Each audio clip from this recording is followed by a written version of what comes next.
أعوذ بالله السميع العليم من الشيطان الرجيم بسم الله الرحمن الرحيم حافظوا على الصلوات والصلاة الوسطى وقوموا لله قانتين۔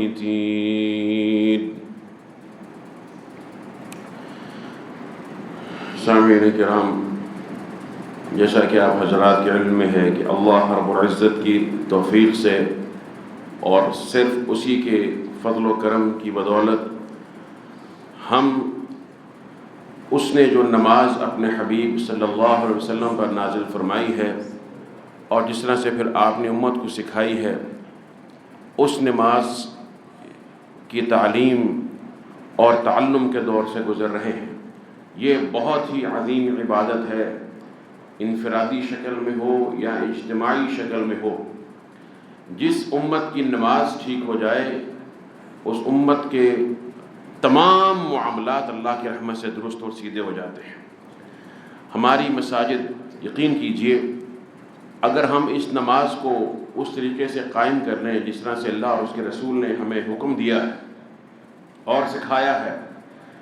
تو دلوں کی قدورتوں سے لے کر زندگی کے جمیع معاملات میں جو بھی مایوسی ہے، فتنہ ہے، شر ہے، وہ ختم ہو جائے گا اور اللہ کی رحمت سے ہمیں عزت اور کامیابی حاصل ہو جائے گی، اس لیے کہ نماز دین کا ستون ہے، اس پر دین کی عمارت کھڑی ہوتی ہے۔ لیکن جتنی یہ نماز عظمت اور اہمیت کی حامل ہے، اتنا ہی شیطان یہ چاہتا ہے کہ اس میں دخیل ہو اور اس نماز میں ایسے ایسے چور راستے تلاش کرے، کبھی کسی طریقے سے کبھی کسی طریقے سے، کہ نماز کا یا تو اجر و ثواب ضائع ہو جائے، یا نماز اللہ کے ہاں مقبول نہ ہو سکے، یا دیگر ایسے فتنے، بلکہ بسا اوقات نماز کو فساد کا ذریعہ بنا دیتا ہے۔ چنانچہ یہ مساجد جو اللہ سبحانہ و تعالیٰ کے محبوب ترین جگہ ہیں، یہ جو اللہ کے نور کے مراکز ہیں، اور یہ نماز جب انسان اس میں اکٹھا جماعت کی صورت میں کھڑا ہوتا ہے، جو دلوں کو جوڑنے والی ہے، اتفاق اور محبت اور اتحاد پیدا کرنے والی ہے، یہی نماز افتراق، انتشار اور فتنے کا باعث بن جاتی ہے۔ یہ تمام چیزیں کیوں ہوتی ہیں؟ اس لیے کہ شاید جن چیزوں کو ہم نماز کی کم اہمیت دیتے ہیں، الا ماشاء اللہ، ان کو معمولی سمجھتے ہیں، وہ معمولی نہیں ہیں۔ ہمیں معلوم ہو جائے کہ اس کے ہر جز پر، وہ باطنی ہو یا ظاہری ہو، کس طرح کی اللہ کی کس طرح کے وعدے اللہ سبحانہ وتعالیٰ کے موجود ہیں اور کیسی کیسی وعید موجود ہے، تو ہمیں اس کی اہمیت کا احساس ہو۔ گزشتہ جمعہ میں الحمدللہ ہم نے نماز کے بارے میں جو قیام ہے، کہ قیام کی فرضیت کا ذکر کیا تھا، اور قیام بہت بڑا رکن ہے۔ قیام جو نماز میں کھڑا ہونا ہے ہاتھ باندھ کر اللہ کے سامنے، یہ خاص ایک ادب ہے، اس لیے تو ہاتھوں کو باندھنا سکھایا گیا ہے اور اس سے پہلے ہاتھوں کا اٹھانا سکھایا گیا ہے۔ انشاءاللہ اس پر تفصیل جب نماز کے اندر، ابھی نماز کے ہم جو اس کی جامع اور عمومی باتیں ہیں ان کو سیکھ رہے ہیں، پھر جب نماز کے اندر جائیں گے ان کی حکمتیں اور اس سے متعلقہ جو شرعی احکامات ان پر بات کریں گے۔ تو قیام واجب ہے سوائے چند صورتوں کے۔ پھر اسی ضمن میں الحمدللہ بیٹھ کر نماز پڑھنے کے بعض احکامات ذکر ہوئے۔ الحمدللہ تعالی اللہ کا فضل و احسان ہے، اور میں شکریہ بھی ادا کرنا چاہتا ہوں اپنے محترم بھائیوں کا، بزرگوں اور دوستوں کا، جنہوں نے خاص اہتمام کیا کہ یہ کرسیوں کا جو ماحول ہماری مساجد میں بن چکا تھا، اور ایسے معلوم ہوتا کہ جیسے یہ مساجد نہیں کہ کانفرنس ہال ہے، کوئی سیمینار ہے، یا شاید کوئی معاذ اللہ ثم معاذ اللہ یہود کی عبادت گاہ ہے۔ کرسی ضروری ہے، کرسی پر بیٹھنا مجبوراً ہے، اگر عذر ہے کوئی حرج نہیں ہے، لیکن جس طرح سے اس کو ایک عام انداز بنا لیا گیا کہ ذرا سی معمولی سی بات پر کرسی لے لی گئی، کرسیاں خاص طور پر پھر جو ہے وہ صف کے وسط میں یا ایک لمبی ایک قطار کی صورت میں، تو اگر آپ یہود کی عبادت کو دیکھیں تو وہ بیٹھ کر اسی طرح سے کرسیوں پر نماز پڑھتے ہیں، ان کی مشابہت ہو جاتی ہے۔ اور جب کوئی شخص نماز کے لیے کھڑا ہوتا ہے، امام مصلی پر آتا ہے، تو ایک عجیب ایک منظر ہوتا ہے، وہ صف کا جو حسن ہے وہ محسوس ہی نہیں ہوتا، معلوم نہیں ہوتا۔ لیکن الحمدللہ ہمارے تمام محترم بھائیوں نے اس پر توجہ دی، اور توجہ پہلے بھی تھی الحمدللہ، لیکن صرف یہی ہوتا ہے، خیر خواہ یہی ہے نا، دین و نصیحہ، کہ ایک دوسرے کو یاد دہانی کروانے سے چیز یاد رہتی ہے، انسان اس پر عمل کرنے میں آسانی ہو جاتی ہے۔ اسی طرح سے اللہ سبحانہ و تعالیٰ نے، جیسا کہ میں نے آپ کو عرض کیا کہ دین اور شریعت کے جتنے بھی احکامات ہیں، ان کی حکمتیں ہیں، وہ صرف اس عبادت تک محدود نہیں ہیں، بلکہ اس کے اندر عظیم حکمتیں اور بھی ہیں۔ اور اسی میں سے ایک حکمت یہ بھی ہے کہ نماز پڑھنا جو ہے، یہ اگر انسان جوتی میں نماز پڑھنا چاہے تو کیا نماز ہوتی ہے یا نہیں؟ تو ہمارے ہاں تو یہ بحث اس انداز سے چلتی ہے کہ ننگے پاؤں نماز پڑھنا ضروری ہے یا جوتی میں نماز پڑھی جا سکتی ہے، جبکہ میں آپ کو آج یہ بتانے لگا ہوں کہ رسول اللہ صلی اللہ علیہ وسلم کے بارے میں آتا ہے کہ کان یقف حافیا احیانا و منتعلا احیانا، کبھی آپ ننگے پاؤں کھڑے ہو کر نماز پڑھا کرتے تھے اور کبھی آپ جوتیوں سمیت جوتی پہن کر نماز ادا فرمایا کرتے تھے۔ دونوں طرح آپ کی سنت ہے، بلکہ آپ نے جوتی پہن کر نماز ادا کرنے کی ترغیب دلائی ہے ایک خاص وجہ سے، اور وہ ذکر ہوئی شروع میں جب رسول اللہ صلی اللہ علیہ وسلم تشریف لائے، مدینہ ہجرت فرمائی، تو آپ کوشش کرتے کہ اکثر معاملات میں اہل کتاب کی، یہود و نصارہ کی موافقت کریں تاکہ یہ قریب ہو جائیں، خاص طور پر یہود وہاں پر موجود تھے، تو آپ بالوں کے انداز میں، حتیٰ کہ قبلہ کے اندر آپ کو معلوم ہے کہ تحویل قبلہ سے پہلے بیت المقدس کی طرف جو رخ کر کے نماز پڑھنے کی حکمت یہ بھی تھی کہ یہ اہل کتاب ہیں، اور ہماری جو شریعت ہے اسلام، یہ آخری شریعت ہے جو ناسخ ہے تمام سابقہ شریعتوں اور ادیان کی، تو یہ بھی اللہ کی طرف سے منزل من اللہ ہے، اور ان کی کتابوں میں رسول اللہ صلی اللہ علیہ وسلم کا وصف موجود ہے، ان کو معلوم ہے، تو ان کو قریب کیا جائے، نفرت کی فضا نہ ہو۔ لیکن جب یہود نے صرف ضد، سرکشی، حسد، بغض اس کو اختیار کر لیا ہر پہلو سے، تو پھر اللہ کے رسول نے ان کی ہر معاملے میں مخالفت کرنے کا حکم دیا، جیسا کہ ظاہری شکل و صورت کے بارے میں فرمایا خالف الیہود والنصارى، خالف المشرکین، ان کی مخالفت کرو، اور فرمایا کہ وہ اپنی داڑھیوں کو کٹواتے ہیں اور مونچھوں کو بڑھاتے ہیں، فرمایا تم مونچھوں کو پست کرو اور داڑھیوں کو بڑھاؤ، اس طرح کے دیگر احکامات، قبلہ بھی تبدیل ہوا۔ اسی طرح سے اللہ کے رسول نے فرمایا کہ تم جو ہے اپنے جوتوں میں نماز پڑھو، فرمایا کہ یہود کے بارے میں فرمایا یہود لا یصلون فی خفافہم ولا فی نعالہم، یہود نہ اپنے جوتوں میں نماز پڑھتے ہیں نہ اپنے خفاف یعنی موزوں میں۔ خف جو ہے نا، یہ اس دور میں چمڑے کا ایک موزہ بنایا جاتا جس طرح سے تلا ہوتا ہے جوتے کا چمڑے سے، اور اس کے بعد فرق یہ ہوتا عام جوتے سے کہ یہ اوپر کے حصے کے جو پاؤں کا حصہ ہے اس کو بھی مکمل طور پر ڈھانپ لیتا، یہاں تک کہ ٹخنے جو دھونا واجب ہے وضو کے اندر ان کو بھی یہ ڈھانپ لیتا، مکمل طور پر یہ کور کر لیتا۔ تو یہ خف چمڑے سے ہوتا اور ایک مضبوط جلد سے چونکہ یہ بنایا جاتا، اس بنا پر اس میں چلنا بھی ممکن ہوتا، جس طرح جوتے میں انسان چل سکتا ہے۔ تو آپ نے فرمایا کہ وہ ان کے اندر نماز نہیں پڑھتے ہیں، وہ ان کے اندر نماز نہیں پڑھتے، تم نے ان کے اندر نماز پڑھنی ہے، نماز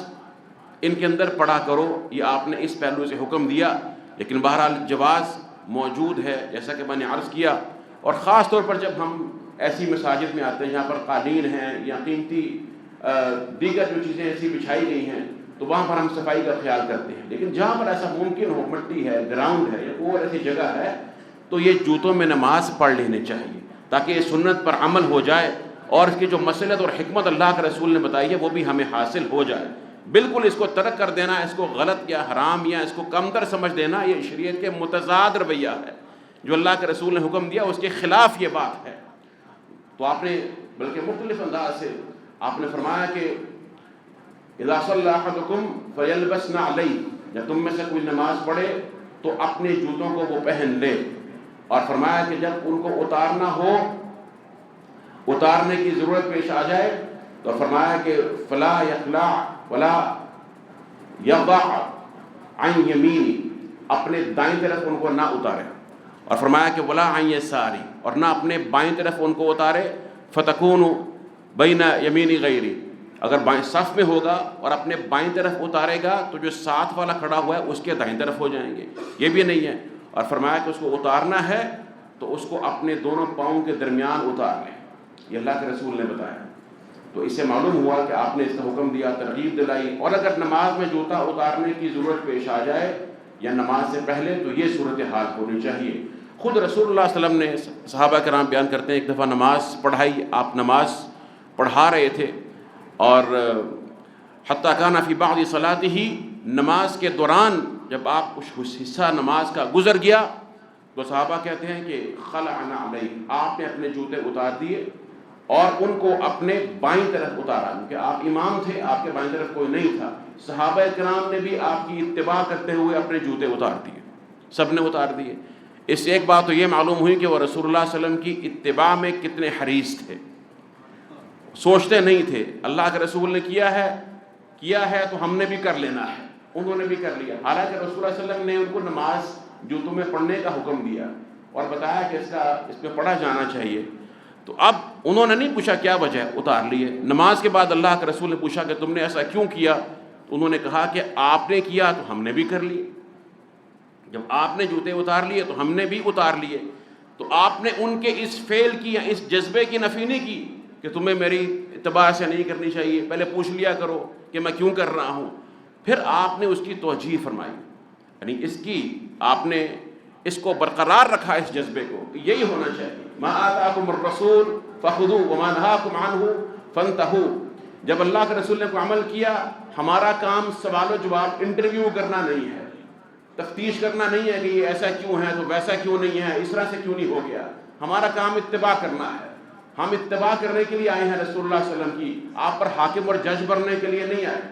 زندگی کے کسی مسئلے میں بھی، اور نماز سے لے کر ہر مسئلے میں یہ چیز جھلکتی ہے۔ اس لیے میں نے عرض کیا جس کی نماز عین سنت کے مطابق ہوگی، امید ہے انشاءاللہ باقی معاملات میں بھی اس کی وہ اتباع کرے گا۔ آپ نے فرمایا کہ ان جبریل جاء، کہ اللہ جبریل جو ہیں میرے پاس آئے اللہ کی طرف سے، فاخبرنی ان فیہا قذرا، مجھے انہوں نے خبر دی کہ آپ کی جوتیوں میں گندگی لگی ہوئی ہے، تو اس لیے میں نے ان کو اتار دیا۔ پھر آپ نے ان کو صحابہ کرام کو نصیحت فرمایا کہ اذا جاء احدکم الى المسجد فلینظر فی نعلیہ فان رأى فیہا قذرا فلیمسحہما ولیصلی فیہما۔ جب تم میں سے کوئی شخص مسجد میں آئے چل کر، کیونکہ اس دور میں مسجد میں اس طرح سے کچی مٹی جو ہے اس طرح سے مسجد ہوتی تھی اس کی، جب چل کر آئے تو اپنی جوتی کو دیکھ لیا کرے نماز پڑھنے سے پہلے، اگر اس کو جوتی میں گندگی نظر آئے اس کو زمین پر رگڑ کر صاف کر لے، وَلْيُصَلِّ فِيهِمَا، اور انہی جوتیوں میں نماز پڑھ لے۔ چنانچہ اس میں یہ حکمت ہے، تو اللہ کے رسول نے ہمیں یہ حکمت سکھائی، اس میں مخالفت بھی ہے نماز کے پہلو سے، اور اس میں اس مخالفت کی نیت سے کہ اہل کتاب اپنے دین میں اس کو حرام سمجھتے ہیں، جبکہ ہمیں ہمارے رب نے اور ہمارے رسول نے کیا حکم دیا ہے کہ ہم اس میں نماز پڑھیں۔ اس مخالفت کی نیت سے نماز پڑھنے میں بھی اضافی اجر ہے اور عظیم اجر ہے، اور جب آپ نے یہ سنت بھی آپ کی مطلوب ہوتی چلی جا رہی ہے، ہر شخص سوال کرنے لگ جاتا ہے، اس لیے اس کو یاد رکھنا چاہیے۔ حتیٰ کہ یہود خود کہنے لگے، ایک واقعہ آتا ہے صحیح بخاری کے اندر بھی موجود ہے کہ وہ جب ان کی عورتیں حائضہ ہوتی تو ان کے پاس نہ جاتے، گھر سے نکال دو، گھر سے دور کر دو، ان کے پاس بیٹھنا، ان کے ساتھ کھانا کھانا بھی جائز نہیں ہے، گویا کہ عورت کو اس طرح سے نجس سمجھ لیتے۔ تو اللہ کے رسول کو معلوم ہوا، آپ نے فرمایا کہ ہر چیز کر سکتے ہو، بیٹھ بھی سکتے ہو، کھانا بھی کھا سکتے ہو، صحبت بھی اختیار کر سکتے ہو، سوائے جسمانی تعلق کے کہ وہ اس دوران نہیں کرنا ہے۔ جب یہود کو اس بات کی خبر ہوئی تو کہنے لگے کہ ما یرید هذا الرجل ان يدع من امرنا شيئا الا وخالفنا فيه، یہ شخص تو معلوم ہوتا ہے کہ ہمارے دین کی کوئی بات نہیں چھوڑے گا مگر اس کی مخالفت کر کے رہے گا۔ تو یہ رسول اللہ صلی اللہ علیہ وسلم کی دین کی حکمت ہے۔ اور نماز میں سبحان اللہ یہ تمام چیزیں میں آپ کو پھر عرض کر رہا ہوں، نیت کے مطابق نماز کا ثواب ہوتا ہے کسی بھی عبادت کا۔ جب آپ یہ تمام چیزیں اپنے ذہن میں رکھیں گے جیسے اللہ کے رسول نے بتائیں، میری آپ کی بات تو نہیں ہے نا، صاحب الشریعت ہیں، جب آپ ان کے ساتھ اس عقیدے کے ساتھ تمام چیزوں کو سامنے رکھتے ہوئے نماز پڑھیں گے تو آپ کو اس کا صحیح اجر اور لطف اور ایمان کا سرور حاصل ہوگا۔ پھر اسی طرح سے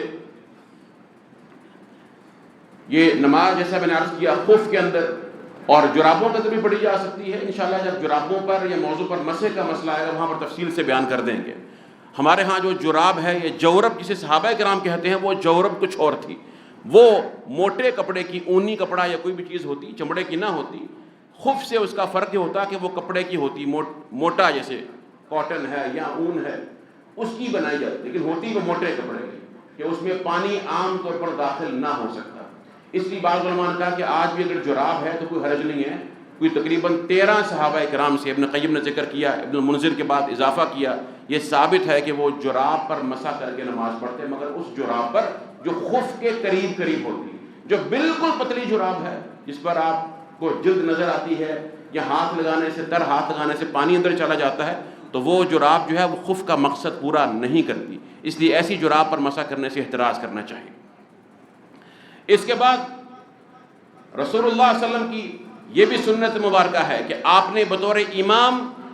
مقتدیوں کے مقابلے میں کچھ بلند جگہ پر کھڑے ہو کر نماز ادا فرمائی ہے. کیوں؟ ان کو سکھانے کے لیے. جب یہ ممبر رسول اللہ صلی اللہ علیہ وسلم کا نصب کیا گیا اور اس کی جو سنت شکل ہے وہ 3 اس کی سیڑھیاں تھیں. یہ اللہ کے رسول کا ممبر تھا. یہ جو بڑے بڑے عالی شان ممبر, بڑے بڑے محراب اور خاص جو ایک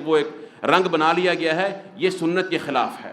3 اس کی سیڑھیاں تھیں, 3 اس کے سٹیپس تھے. تو صحابہ کرام بیان کرتے ہیں کہ ایک دفعہ آپ اس طرح سے ممبر پر آپ کھڑے ہوئے, فکبر وکبر الناس وراءہ, آپ نے تکبیر فرمائی, صحابہ کرام نے پیچھے تکبیر کہی, نماز شروع کی, رکع رکوع فرمایا, ثم رفع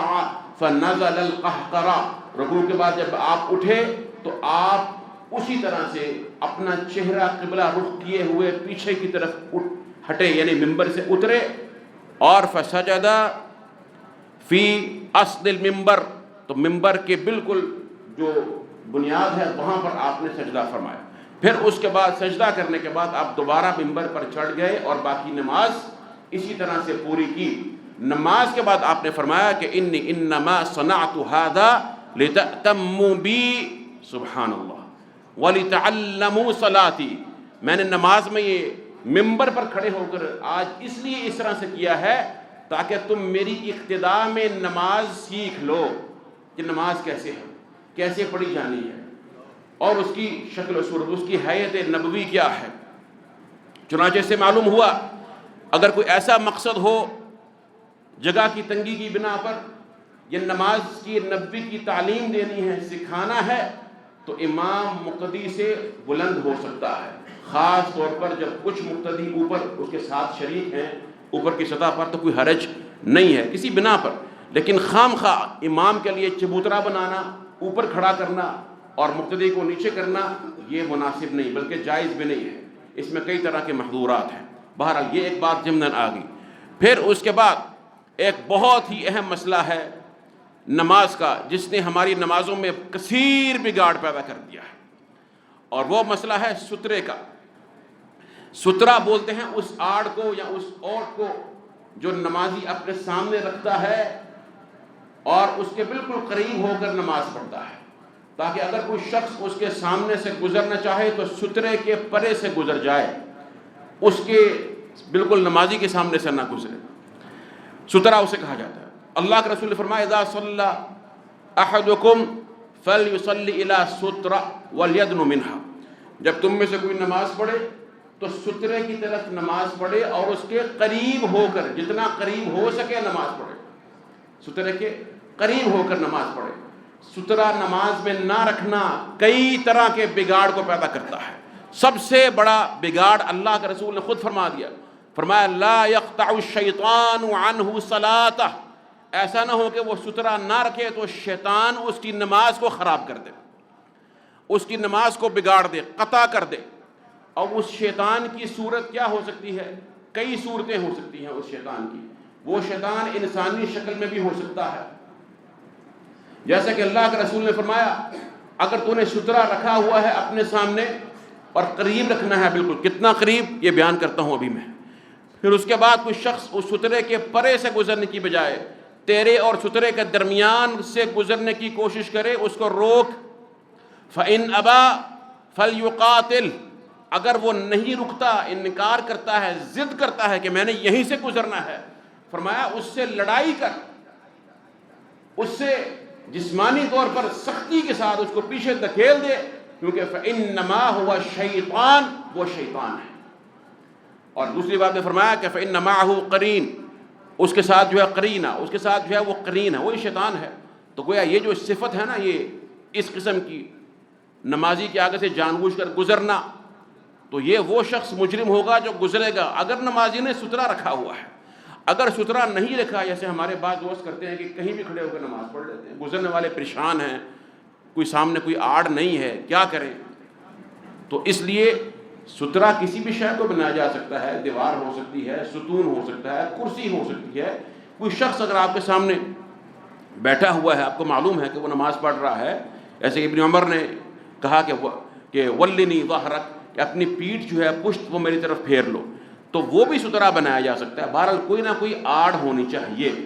اور اس کی طرف رخ کر کے نماز پڑھنا چاہیے، قریب ہو کر نماز پڑھنا چاہیے. یہ بہت ضروری ہے. اگر ایسا نہیں کریں گے تو آپ کو تو علم نہیں ہے، مجھے تو علم نہیں ہے، ہمیں تو نظر نہیں آتا ہے نا کہ شیطان کیسے کھیلتا ہے ہماری نمازوں کے ساتھ اور کیسے ان نمازوں میں فساد پیدا کرتا ہے. لیکن جو صاحب وحی ہیں ان کو تو اللہ بتا دیتا ہے نا کہ ایسے ہوتا ہے. ایک نماز میں خود صحیح بخاری میں آتا ہے کہ رسول اللہ صلی اللہ علیہ وسلم جو ہے نماز پڑھا رہے تھے، صحابہ اکرام نے دیکھا کہ آپ نے اچانک اپنے ہاتھ کو، اپنی مٹھی کو اس طرح سے زور سے بند کیا، پھر کھول دیا. نماز کے بعد انہوں نے سوال کیا کہ یا رسول اللہ کیا نماز میں کچھ تبدیلی ہوئی ہے اس کی حیت میں؟ ہم نے آپ کو آج ایسا کرتے ہوئے دیکھا. فرمایا ایسا نہیں ہوا، بلکہ شیطان میرے آگے سے گزرنا چاہ رہا تھا. شیطان ابلیس میرے آگے سے گزرنا چاہ رہا تھا، میں نے اس کو پکڑ لیا. ظاہر ہے کہ اس نے مقابلہ کیا، مدافعت کی. اللہ نے اپنے حبیب کو غالب کر دیا. اور کیسے نہ ہوتے، امام الانبیاء والرسل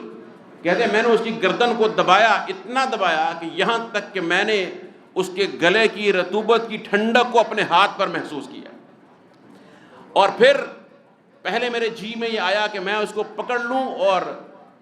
مسجد نبوی کے ستونوں میں سے کسی ستون کے ساتھ باندھ دوں، یہاں تک کہ صبح جو ہے بچے اس کے ساتھ کھیلتے رہے. لیکن پھر مجھے اپنے بھائی سلیمان کی دعا یاد آ گئی، ربی حب لی ملکا لا ينبغی لأحد من بعدی انک انت الوہاب. تو میں نے اس کو چھوڑ دیا کہ اللہ نے ان کو یہ خاص وصف عطا فرمایا تھا. یہ محمد رسول اللہ صلی اللہ علیہ وسلم کی عاجزی اور تواضع ہے، سبحان اللہ. باوجود اس کے کہ اللہ نے آپ کو یہ شان عطا فرمائی. معلوم اس سے کیا ہوا؟ اور اس حدیث کے آخر میں پھر کیا فرمایا اللہ کے رسول نے؟ فرمایا فَإِنِ اسْتَطَاعَ أَحَدُكُمْ أَلَّا يَحُولَ أَحَدٌ بَيْنَهُ وَبَيْنَ صَلَاتِهِ فَلْيَفْعَلْ. تم میں سے اگر کوئی شخص یہ قدرت رکھتا ہو کہ اس کے اور اس کی نماز کے درمیان کوئی شخص حائل نہ ہو، کوئی چیز بھی حائل نہ ہو، اسے ہر صورت یہ کر لینا چاہیے. اور اس کا طریقہ یہی ہے کہ اپنے سامنے سترا اختیار کر لیجئے. اور اس کے مختلف طریقے ہیں، جیسا کہ میں نے آپ کو عرض کیا صحابہ کرام کے بارے میں. حضرت انس کہتے ہیں کہ میں نے خود دیکھا کہ بڑے بڑے صحابہ کرام کانو یبتدرون السواری، کہ وہ نماز کے وقت جیسے ہی نماز کا وقت قریب ہوتا وہ نفل پڑھنے کے لیے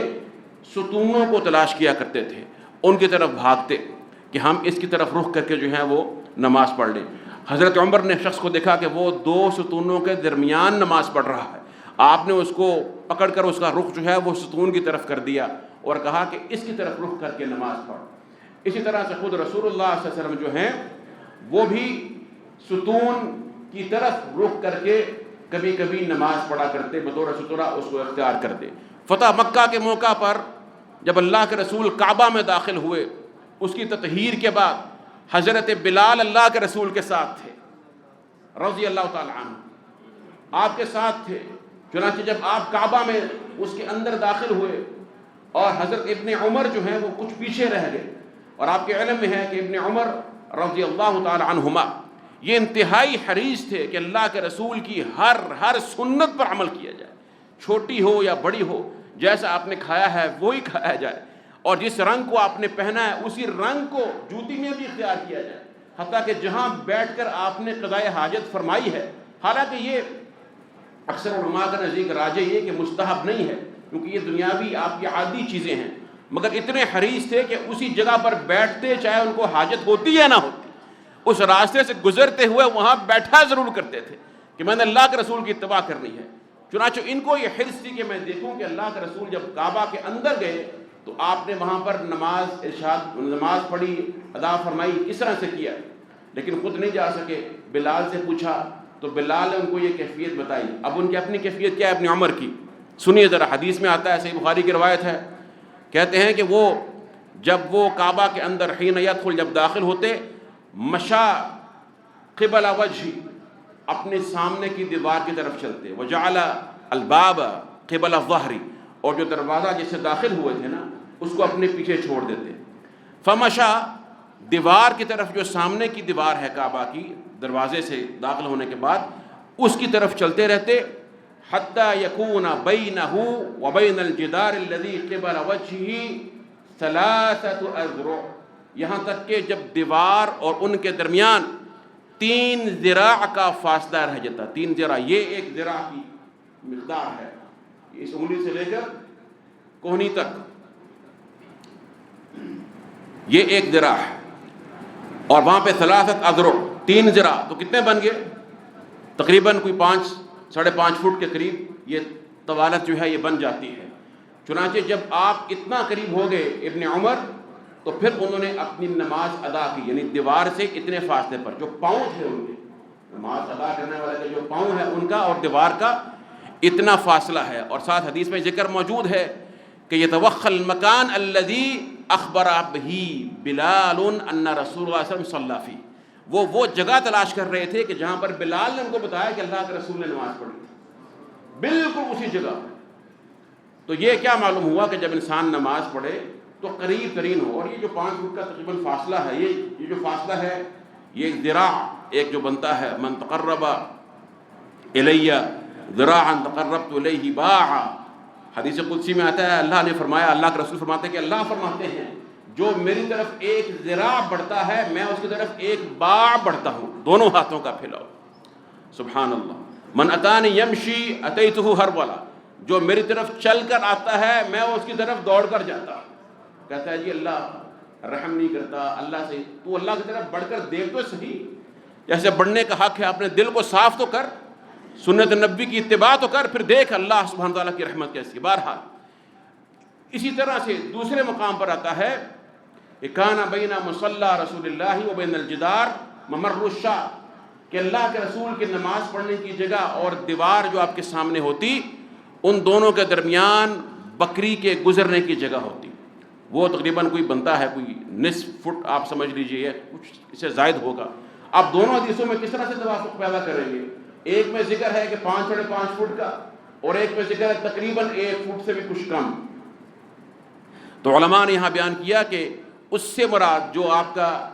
5-5.5 فٹ والا جو فاصلہ ہے وہ قدم سے ہے، اور وہ دوسرا جو فاصلہ ہے بکری کے گزرگاہ جو ہے وہ سر سے لے کر جو سجدہ کرتا ہے انسان، جہاں سر اپنا ماتھا رکھتا ہے وہاں سے لے کر دیوار تک. تو یہ معلوم ہوا حدیث سے ہمیں کہ یہ سنت نبی ہے علیہ الصلاۃ والسلام. اسی طرح سے آپ جو ہیں وہ نماز ادا کرتے تھے، یعنی آپ نے خود فرمایا کہ وَدْنُ مِنْهَا، اس کے قریب ترین ہو جایا کرو، اس کے قریب ہو جایا کرو. اور فرمایا کہ جب کوئی شخص ایسا کر لیتا ہے تو گویا وہ بری و ذمہ ہو گیا. اور کوئی بھی چیز ہو سکتی ہے. جب اللہ کے رسول میدان میں تشریف لے جاتے تو بسا اوقات نیزہ آپ کے لیے آگے گاڑ دیا جاتا، کوئی پتھر ہو سکتا. صحابہ کرام حتیٰ کہ جو پالان ہوتی ہے جانور کی اس کو رکھ لیا کرتے. تو انہوں نے یہ سوال بھی کیا کہ سئل رسول اللہ صلی اللہ علیہ وسلم عن السترہ، کہ یہ اس کی سترہ جو ہے اس کی لمبائی کتنی ہونی چاہیے؟ تو آپ نے فرمایا کہ مثل مؤخرۃ الرحل، جو پالان ہے نا جو گھوڑے وغیرہ پر رکھتے ہیں، اس کا جو پچھلا حصہ جو سیٹ ہوتی ہے اس کی لمبائی کے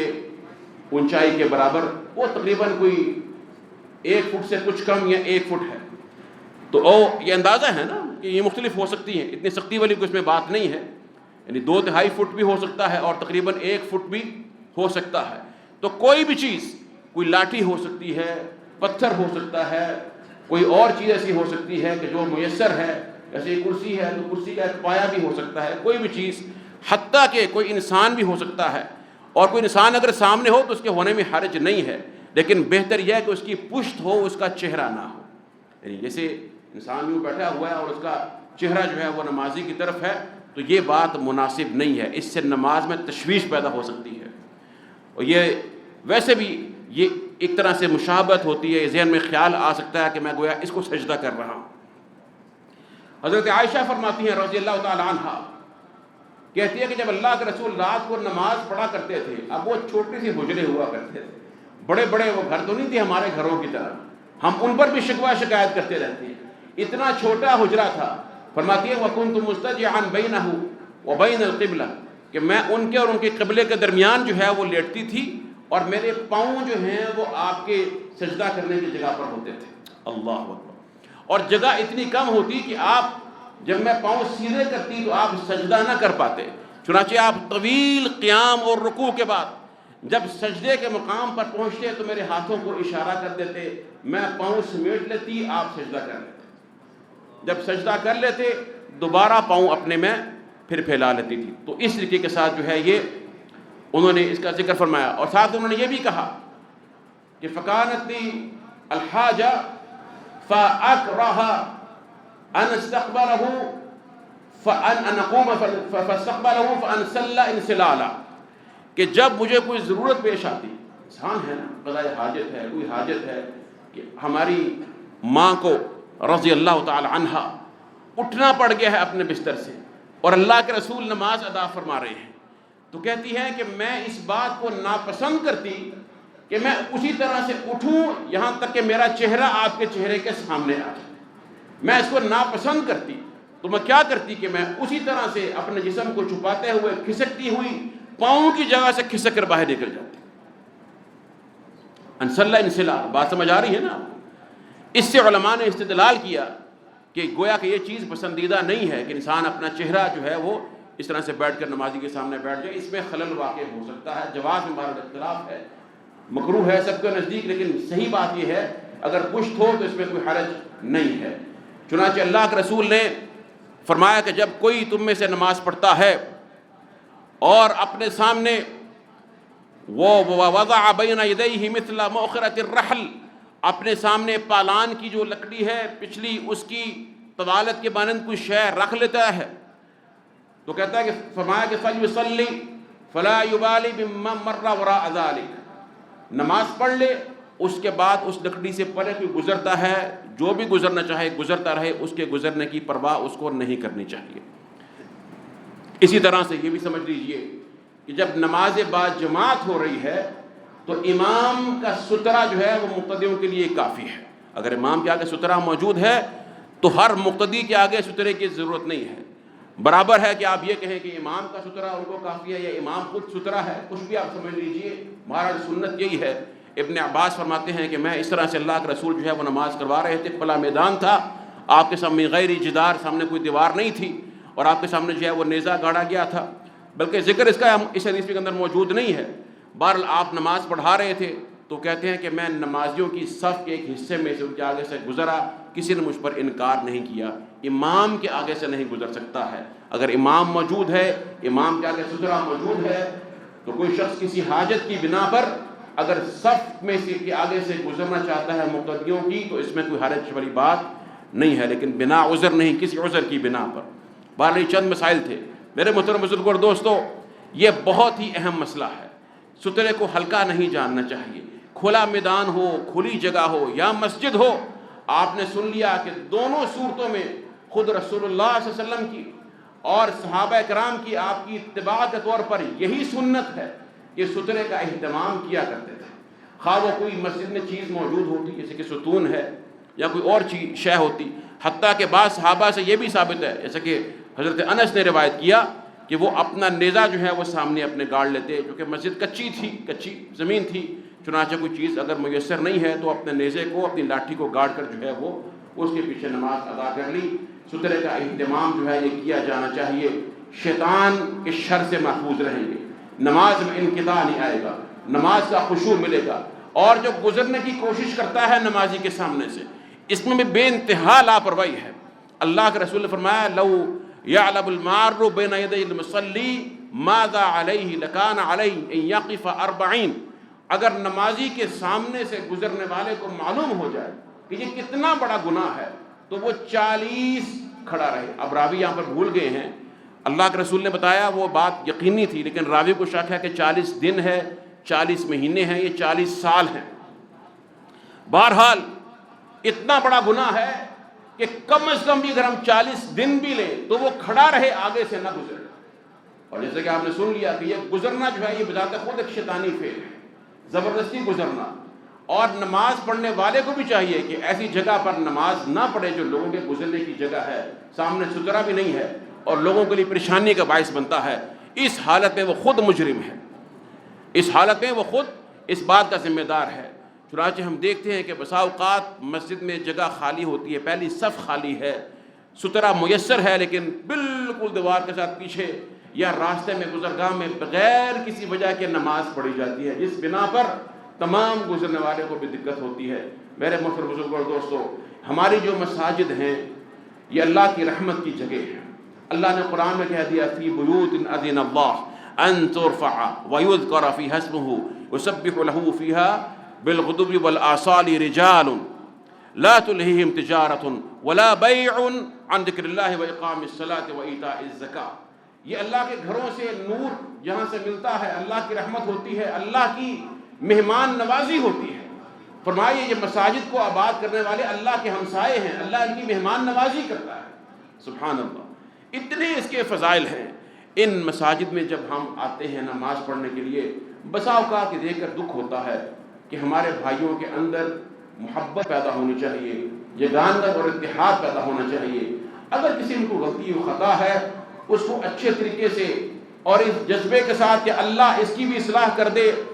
اللہ اس کی اس غلطی کوتاہی کو دور کر دے، اللہ مجھے بھی اس غلطی سے بچائے اور اس کو بھی جہنم کی آگ سے بچائے اور مجھے بھی بچائے، اور اس کی تذلیل کرنا مقصد نہیں ہونا چاہیے۔ اس لیے اصلاح اور نصیحت ہمیشہ وہ ہوتی ہے جو تنہائی میں کی جائے۔ جو کسی کی غلطی اور خطا ہے اس کو اطمینان سے بتا دیجیے، لیکن الحمدللہ اللہ کا شکر ہے کہ ہماری مسجد میں اللہ کی رحمت ہے۔ شروع سے جیسا کہ ہمارے محترم ابا جان حافظ رحمہ اللہ تعالیٰ نے ایک ماحول رکھا،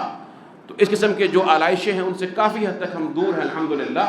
لیکن بہرحال یہ مساجد میں ایک مسائل ہوتے ہیں اور ہر کسی کے ساتھ ہو سکتے ہیں، کیونکہ شیطان ساتھ ہے، دلوں میں بدگمانیاں کدورتیں۔ اس لیے جب مسجد میں آئیں، مسجد کے دروازے میں داخل ہوں، سب سے پہلا کام یہ ہونا چاہیے کہ دلوں کو اللہ کے جلال کے لیے ٹوٹ جانا چاہیے۔ اب اللہ کے گھر میں آ گئے ہو، اب اس کے بعد کسی کی ٹو لگانا، کسی پر نظر رکھنا، کسی کی عیب تلاش کرنا، کسی کے پیچھے پڑنا اور کسی کی جو ہے وہ بارے میں غیبت کرنا یا اور ایسی اس کے بارے میں تجسس کرنا، یہ دین نہیں ہے۔ اللہ کے پاس جا کر کیا جواب دو گے؟ جب اس کے گھر میں آؤ، اب سب کچھ بھول کر اس کا جلال تیرے دل پر طاری ہونا چاہیے۔ فون بند کر دو اگر جیب میں ہے، اور اللہ کی حضور